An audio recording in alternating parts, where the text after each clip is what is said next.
Hello बच्चों, welcome to cherry aspirants. तो आज हम जैक झारखंड अद्वित परिषद रांची द्वारा जो जारी प्रश्न पत्र है, ठीक है, मॉडल प्रश्न पत्र, उसी को करने वाले हैं। तो मैं आपको बता दूं कि ये क्लास 10th का है, ठीक है, और ये आपका विज्ञान विषय का सेट नंबर 1 है ना। और इसमें आपकी टाइमिंग रहेगी कितना, 1 घंटे 30 मिनट आपको दिया जाएगा और 40 नंबर रहेगा, ठीक है। और सभी प्रश्न अनिवार्य है, ऐसा नहीं है कि इसमें कोई ऑप्शनल है। तो आप ये मत सोच के देखना कि मैं एक क्वेश्चन को छोड़ देता हूँ तो दूसरा इसकी वजह से हो जाएगा, ऐसा कुछ नहीं है। 40 क्वेश्चन 40 नंबर, और सभी प्रश्न बनाना ही है, ठीक है।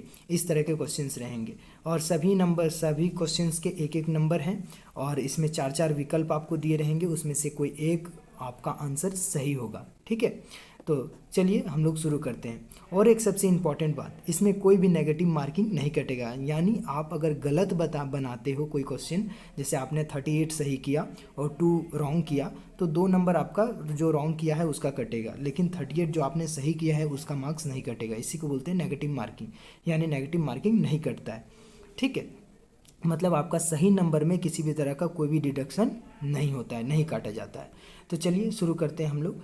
तो क्वेश्चन नंबर 1 है, दाढ़ी बनाने में किस प्रकार के दर्पण का उपयोग किया जाता है। तो बच्चों आपको पता ही है कि दाढ़ी बनाने में अवतल दर्पण का उपयोग किया जाता है। ये प्रकाश का चैप्टर क्या बोलते हैं, साइंस की प्रकाश जो चैप्टर है उससे रिलेटेड है, ठीक है। और आपको मैं बता दूं कि प्रकाश अच्छे से पढ़ लेना है, उससे रिलेटेड बहुत सारे क्वेश्चंस आने वाले हैं, ठीक है। यहाँ पर आपको देख के ही पता चल रहा होगा। तो क्वेश्चन नंबर 2 में हम लोग चलते हैं।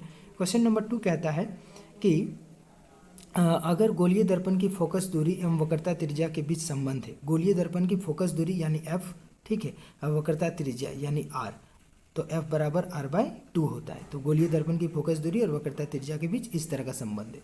तो f बराबर r/2 कहाँ है, तो ऑप्शन बी, तो 2 नंबर का ऑप्शन बी हो जाएगा आंसर। क्वेश्चन नंबर 3 में चलते हैं। बोलता है कि प्रकाश के अपवर्तन की क्रिया में कौन सी भौतिक राशि अपरिवर्तित रहती है, यानी अपवर्तन करते समय कौन सा अनचेंज्ड रहता है, चेंज नहीं होता है। तो बच्चों आवृत्ति चेंज नहीं होती है, वेग भी चेंज होता है, तरंग दैर्घ्य भी चेंज हो सकता है, ठीक है। और इनमें से कोई नहीं तो यहाँ पर नहीं होगा, तो आवृत्ति चेंज नहीं होती, उस पर प्रकाश के अपवर्तन परावर्तन पर किसी भी तरह का कोई अंतर नहीं पड़ता है। अब क्वेश्चन नंबर 4 में आते हैं। तो क्वेश्चन नंबर 4 कहता है कि अवतल दर्पण के परावर्तन के बाद किस प्रकार के बाद किरण किस बिंदु से होकर गुजरती है। तो आपको पता ही है कि जो मुख्य फोकस होता है वहाँ से होकर गुजरती है, तो ऑप्शन नंबर बी हो जाएगा आंसर, ठीक है। तो क्वेश्चन नंबर 5 में आते हैं।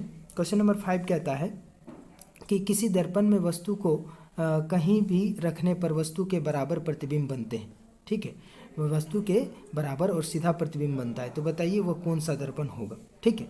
तो आपको पता ही है कि ये तभी होता है जब दर्पण क्या हो, समतल हो। तो समतल दर्पण होगा, ऑप्शन नंबर सी आंसर होगा क्वेश्चन नंबर 5 का। तो क्वेश्चन नंबर 6 की ओर पढ़ते हैं। प्रकाश के अपवर्तन के कितने नियम हैं। तो पहले ही आप जानते हैं कि प्रकाश के इतना दूर तक तो आप पढ़ ही चुके होंगे कि प्रकाश के अपवर्तन और परावर्तन दोनों के 2 नियम हैं, ठीक है, 2 नियम हैं। तो यहाँ अपवर्तन का पूछा तो इसके भी 2 नियम होंगे। किसी गोलीय दर्पण की त्रिज्या 50 सेंटीमीटर है तो फोकस दूरी क्या होगी। अब आपको पता ही है कि त्रिज्या जब 50 सेंटीमीटर है तो f बराबर क्या, अभी मैंने बताया r/2, तो r कितना है 50, ठीक है, डिवाइडेड बाई 2, तो क्या हो जाएगा बताओ, 25 सेंटीमीटर हो जाएगा ना। तो 25 सेंटीमीटर कहाँ है, देखो क्वेश्चन नंबर 7 का ऑप्शन नंबर सी हो जाएगा आंसर, ठीक है। अब आते हैं क्वेश्चन नंबर 8 की ओर। 1 मीटर फोकस दूरी वाले अवतल लेंस की क्षमता क्या होगी। तो अवतल लेंस की क्षमता को बच्चों डायोप्टर से डिनोट करते हैं। आपको क्वेश्चन भी ये भी पूछ सकता है कि लेंस की क्षमता का मात्रक क्या है, तो आप डायोप्टर डी, जिसको डी से सूचित करते हैं, ठीक है। तो 1 मीटर फोकस दूरी यानी 1 डायोप्टर, तो यहाँ पर कहाँ है ऑप्शन 1 डायोप्टर, तो बी ऑप्शन में है, तो बी नंबर हो जाएगा आंसर सही। क्वेश्चन नंबर 9 में चलते हैं। किसी उत्तल लेंस की फोकस दूरी हमेशा होती है। तो याद रखो बच्चों, उत्तल लेंस की फोकस दूरी जो होती है वो हमेशा पॉजिटिव होती है। उत्तल लेंस हो या उत्तल दर्पण हो, उसकी फोकस दूरी हमेशा क्या होती है, पॉजिटिव होती है, यानी प्लस होता है, धनात्मक होता है। तो 9 नंबर का ऑप्शन नंबर ए हो जाएगा आंसर। तो प्रकाश का वेग न्यूनतम होता है। तो जैसे आपको पता ही है कि बच्चों कि प्रकाश का जो वेग होता है वो अलग अलग माध्यम में चेंज होता रहता है, तो इसीलिए प्रकाश का जो वेग है वो निर्वात में सबसे ज़्यादा होगा और सबसे कम होगा कांच में। यहाँ पर जो ऑप्शन दिया गया है वो कांच में सबसे कम होगा, ठीक है। तो ऑप्शन नंबर अब 11, क्वेश्चन नंबर अब 11 में आते हैं, ठीक है। तो क्वेश्चन नंबर 11 मैं 10 का बता दूं। क्वेश्चन नंबर 10 का आंसर है कांच, और क्वेश्चन नंबर 11 का आंसर क्या होगा अब हम लोग देखते हैं। तो क्वेश्चन नंबर 11 का आंसर होगा जैसे यहाँ पहले क्वेश्चन को समझते हैं कि 4 डायोप्टर क्षमता वाले अवतल लेंस की फोकस दूरी क्या होगी। तो डायोप्टर कितना क्षमता है 4। तो मैंने क्या बताया कि P बराबर P यानी लेंस की क्षमता को P से डिनोट करते हैं, P बराबर 1/f होता है, ठीक है। F, तो F यहाँ आ गया, यानी हम बोल सकते हैं कि F बराबर क्या हो जाएगा, F बराबर 1/P। अब 1/P हो गया, P का ही तो वैल्यू दिया है, यानी 1/4 हो, और 4 से डिवाइड करेंगे तो क्या आएगा। अब यहाँ पे मीटर होता है तो मीटर को सेंटीमीटर में बदलेंगे तो 100 हो जाएगा। अब 100 को 4 से डिवाइड करो तो कितना आ जाएगा 25, यानी 25 सेंटीमीटर होगा, ठीक है। तो 25 सेंटीमीटर कहाँ है बच्चों, 11 नंबर का आंसर हो जाएगा ऑप्शन नंबर बी, ठीक है। तो क्वेश्चन नंबर 12 की ओर आगे बढ़ते हैं। तो क्वेश्चन नंबर 12 कहता है कि किसी उत्तल लेंस का फोकसांतर जो है वो 50 सेंटीमीटर है, उसकी क्षमता क्या होगी। तो उसकी क्षमता होगी बच्चों, यानी हम लोग क्या जानते हैं, P = 1/f, ठीक है। तो f के जगह में क्या इतना लिखा है 1/50। तो 50 को हम लोग अगर मीटर में चेंज करेंगे तो डिवाइडेड बाय 100 करेंगे, और ये 100 फिर ऊपर आ जाएगा, यानी हो जाएगा हमारा यहाँ पर, तो ये लिखेंगे यहाँ कि 100/100 डिवाइडेड बाय 50, तो 50 दूनी 100, 2 बार में कटा, ठीक है, यानी 2 डायोप्टर। और उत्तल लेंस है तो प्लस में होगा, ठीक है। तो ये क्या आ गया, आंसर डी होगा इसका, ऑप्शन नंबर डी, यानी 2 डायोप्टर होगा, ठीक है। अब क्वेश्चन नंबर 13 की ओर बढ़ते हैं कि प्रकाश का वेग सर्वाधिक होता है। तो प्रकाश का वेग सर्वाधिक कहाँ होता है, निर्वात में होता है, ठीक है। ऑप्शन नंबर ए होगा। इसका चार्ट बना हुआ है, आप देखिए प्रकाश चैप्टर में, तो इसका पूरा चार्ट बना हुआ है कि किसमें किसका वेग कितना अधिक होता है, कितना कम होता है प्रकाश का वेग। फिर क्वेश्चन नंबर 14 की ओर चलते हैं कि दिए गए प्रक्रम में कौन ऊष्माक्षेपी अभिक्रिया है। तो ऊष्माक्षेपी अभिक्रिया एक क्वेश्चन होगा आपको बायोलॉजी में, याद कीजिए कि श्वसन एक ऊष्माक्षेपी अभिक्रिया है, ठीक है। श्वसन एक ऊष्माक्षेपी अभिक्रिया, तो ये हो जाएगा क्वेश्चन नंबर 14 का option number A answer. Question number 15 की ओर अब आगे बढ़ते हैं। चिप्स के पैकेट में विकृत गंधिता को बचाने के लिए कौन सी गैस डाली जाती है।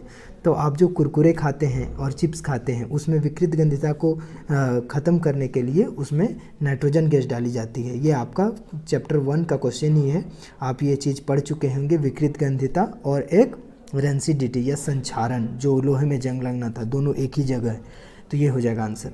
16 नंबर अब आते हैं। देखो जंग लगना किस प्रकार की अभिक्रिया है, आ ही गया। तो जंग लगना जो है वो संयोजन अभिक्रिया है। क्यों, क्योंकि जो आयरन होता है Fe+O2 जो गिव देन है ना, Fe2O3 बनता है, यानी आयरन ऑक्साइड बनता है। तो ये संयोजन अभिक्रिया का उदाहरण है। तो ये हो गया आपका क्वेश्चन 16 का ऑप्शन नंबर ए। तो 17 का बातें हैं, दिए गए किस पदार्थ का उपचयन हो रहा है। यहाँ उपचयन क्या होता है, उपचयन अभिक्रिया और अपचयन अभिक्रिया जानते हैं। उपचयन बोलते हैं ऑक्सीजन का जुड़ना, ठीक है, प्लस होना, और अपचयन होता है ऑक्सीजन का घटना, ठीक है, यानी नेगेटिव। तो ऑक्सीजन का जुड़ना और ऑक्सीजन के घटना उपचयन अपचयन अभिक्रिया। तो यहाँ कार्बन में देखिए, कार्बन में क्या हो रहा है, ऑक्सीजन जुड़ रहा है और बन रहा है कार्बन मोनोऑक्साइड। तो ये हो गया, कार्बन हो जाएगा आंसर इसका सही, यानी ऑप्शन नंबर बी हो जाएगा सही, ठीक है। तो अब नेक्स्ट आते हैं क्वेश्चन, चलिए अब क्वेश्चन नंबर 18 की ओर आगे बढ़ते हैं। तो क्वेश्चन नंबर 18 कहता है कि दिए गए कौन सा रासायनिक समीकरण संतुलित है। तो संतुलित रासायनिक समीकरण माने अभिकारकों की संख्या और उत्पादों की संख्या बराबर होनी चाहिए, उसके अणुओं की संख्या बराबर होनी चाहिए, ठीक है। तो यहाँ पर देखिए बी, सी और डी जो है वो एकदम से नहीं है, और ए हो जाता, लेकिन यहाँ पर क्या है ना कि यहाँ पे आप देखिए इस कैल्शियम कार्बोनेट में बीच में ब्रैकेट दे दिया है, यानी CO3 का होल 3 लिख दिया है, ठीक है, नीचे लिख दिया है 3, और CO को ब्रैकेट में बंद कर दिया है। ब्रैकेट में बंद करने के बाद कार्बन भी तो C हो गया, और यहाँ इधर देखिए कार्बन C है, यहाँ पर कार्बन C तो नहीं है, तो फिर ये भी आंसर सही नहीं होगा। यहाँ क्या करना चाहिए था, इसको मिस्टेक कर दिया गया है क्वेश्चन में, इसको ध्यान रखना।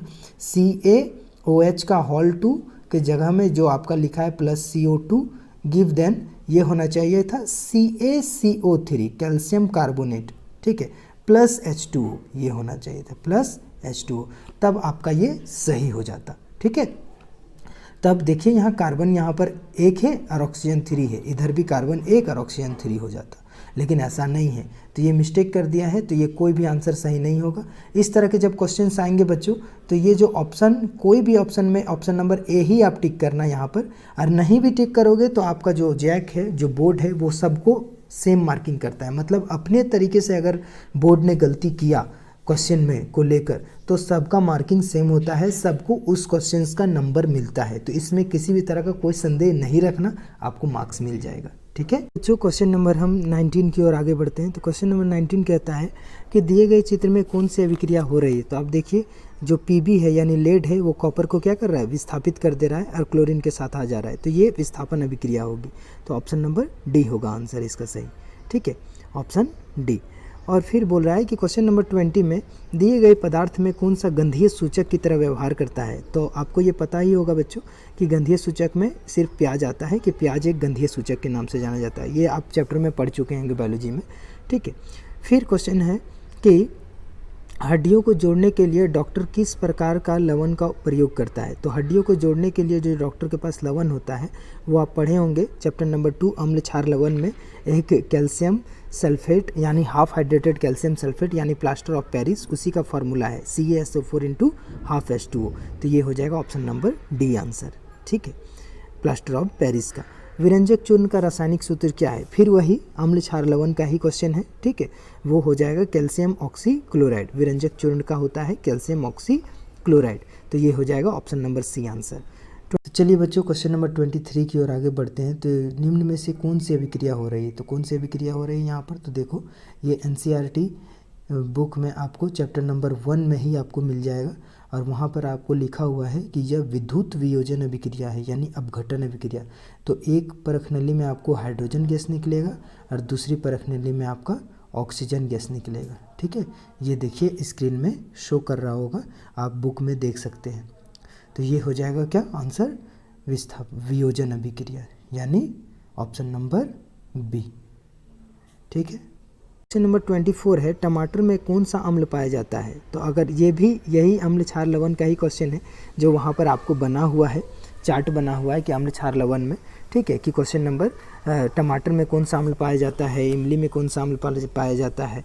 तो आपको बता दें कि टमाटर में ऑक्जेलिक अम्ल होता है, इमली में टार्ट्रिक अम्ल होता है, संतरा में सिट्रिक अम्ल होता है, और क्या बोलते हैं दूध में लैक्टिक अम्ल होता है। इसी तरह से बहुत सारा होता है। ठीक है, तनुकरण की प्रक्रिया में क्या होती है। तो तनुकरण की प्रक्रिया में जो होता है बच्चों वो H पॉजिटिव और OH नेगेटिव आयन की सांद्रता में कमी होती है। तो ये ऑप्शन हो जाएगा सी आंसर।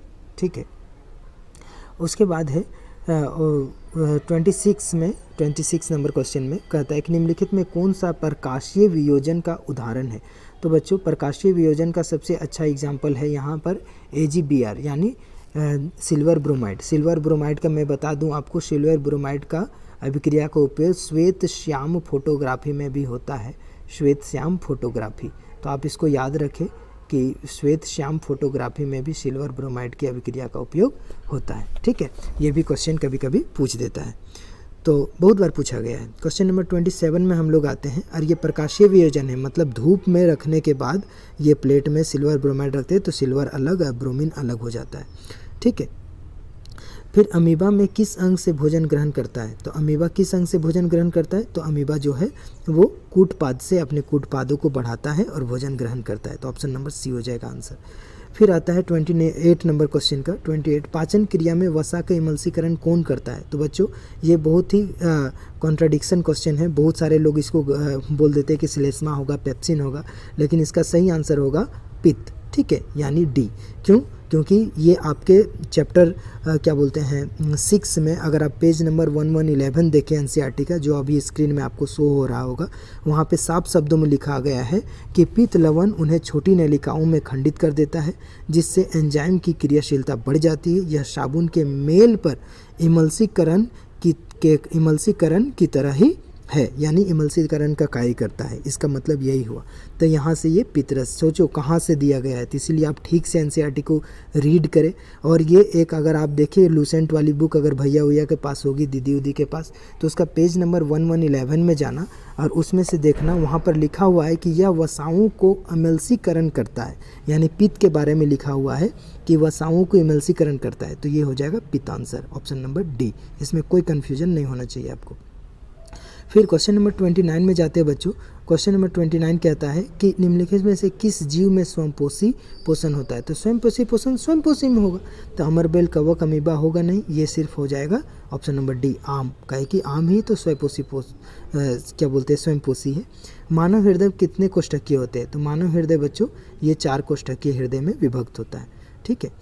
फिर है श्वसन वर्णक किसे कहते हैं। तो याद रखना श्वसन वर्णक के रूप में हीमोग्लोबिन होता है, वो होता है श्वसन वर्णक, है ना। फिर नेक्स्ट आते हैं उत्सर्जन तंत्र की क्रियात्मक इकाई क्या है। तो उत्सर्जन तंत्र का जो क्रियात्मक इकाई है वो है वृक्क, याद रखना वृक्क ही है उत्सर्जन तंत्र की क्रियात्मक इकाई। फिर नेक्स्ट क्वेश्चन में आते हैं, क्वेश्चन नंबर 33 कि वृक्क की क्रियाशीलता कम होने पर रक्त को शरीर से बाहर निकालने या छानने की प्रक्रिया को क्या कहते हैं। तो आपको याद होगा कि जिसमें किसी का किडनी खराब हो जाता है तो वो अपोहन प्रक्रिया द्वारा, आपके एनसीईआरटी बुक में फिगर भी है, अपोहन प्रक्रिया द्वारा उसका मूत्र या को छानने या फिर की प्रक्रिया होती है, ठीक है। तो ये कहलाएगा अपोहन प्रक्रिया।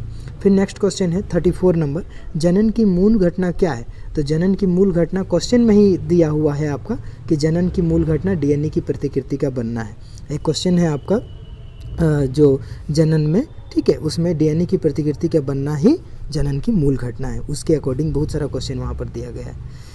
तो फिर दिया गया चित्र में जनन को दर्शाता है। तो ये क्या कौन सा जनन दर्शाता है बच्चों। देखो तो इसमें बहुखंडन होगा आंसर, क्या है कि देख सकते हैं आप बहुत सारा केंद्रक जो है वो अलग अलग पार्ट्स में डिवाइड हो गया है, तो ये बहुखंडन हो जाएगा।